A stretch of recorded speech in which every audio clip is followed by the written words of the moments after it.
હમણાં અમારી શેરીમાં કૂતરું હડકાવ્યું હતું રાજુ મામા, અને એમાં દંભાના દીકરાને કહ્યું, અને દંભાનો મગજ વહી ગયો.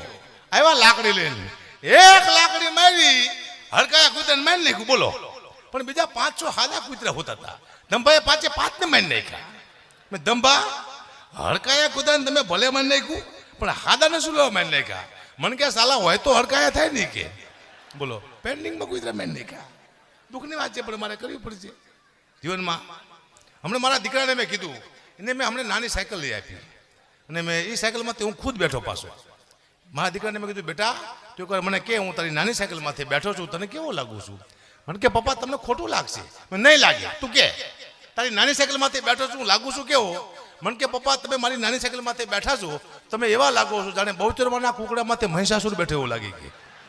મને મહિષાસુર કીધું છોકરાએ. કઈ વાંધો નહીં, કરવા દો. મારા અમુક જોક છે ને